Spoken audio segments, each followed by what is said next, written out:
All right, let's get back on track now. As I said, the Stop Co-Governance movement held meetings up and down this country that were well attended. Julian Batchelor, the guy running it, he got vilified.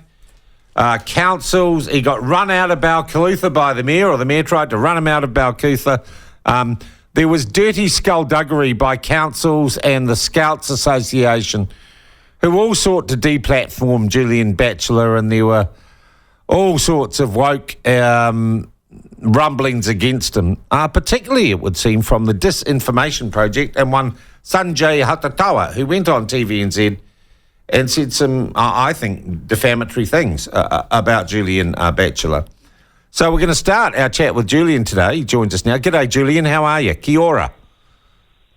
Oh, don't wash your mouth up. Hey, Sean, welcome to, thank you for having me on, mate.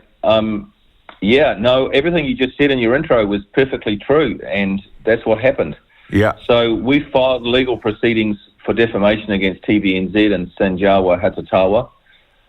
He's a researcher at the Disinformation Project. TVNZ and Hatatawa have filed statements of defence. They're saying, they didn't defame me.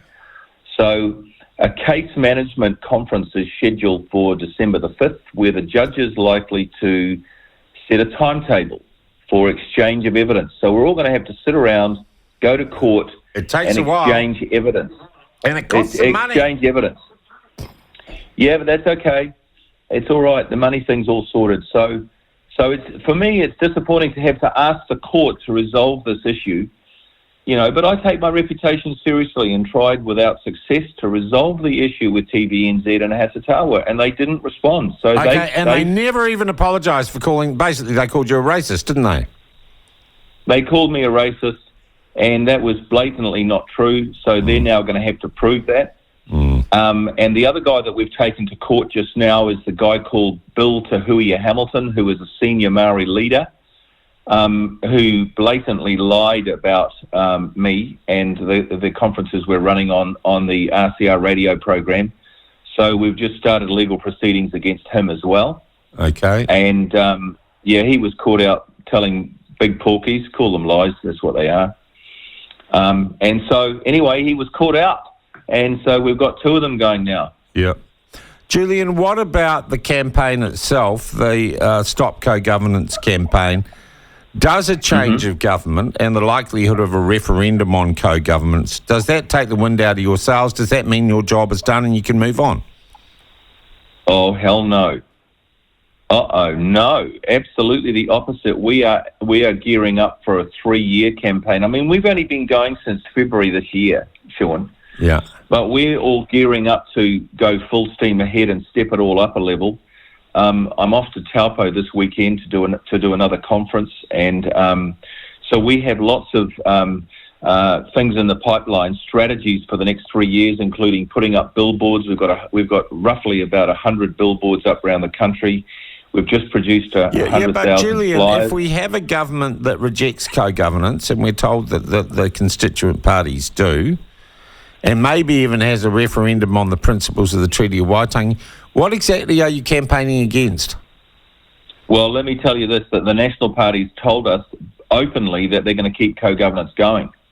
I don't think... When did they say that? Because that's not... Well, see, Luxon, it wouldn't surprise me. What did they say precisely? They said precisely that the National Party is supporting co-governance arrangements with iwi, with respect to natural resources like rivers and lakes and the oceans and mountains and so on. He's not in favour, says Luxton, of co-governance with social services like hospitals. He's going to, disassemble the separate Maori health system. But no, they are full on. Now, the Maori Potaka, the Maori MP from Hamilton who was just elected, he has said that he's getting together with another Maori MP, and they're going to be very careful how they rename co-governance as co-management. So already, National is, exhibiting some skullduggery. The same sort of things that Labor did to try and trick the public. But we're seeing through all that, and I'm telling you, the National Party's keeping co-governance going, and they're going to try and hide their tracks. and kind of Look, I'm not disagreeing that there are indications there that Luxon is not committed in the way that you would be, or many people who voted for him, to ensuring that there isn't the creation of an ethno-state or some sort of administrative apartheid in this country. So you're saying that. So are you saying? And I don't want to use military terms. I don't want to say you're a weapon. That's a terrible thing to say about someone. But have you got a new target? Have you got a new enemy, and that's the National Party? It would definitely be the National Party, because Mr. Luxon is woke. No doubt about it, he's woke, and he's. If you've seen, you have. I've been listening to your program. Obviously, you've seen all the threats from various Maori, John Tamahiri, from Tau Henry, from Debbie Narira Paka, from Willie Jackson, saying there's going to be 10 times bigger than the Springbok Tour protests if anybody touches the treaty.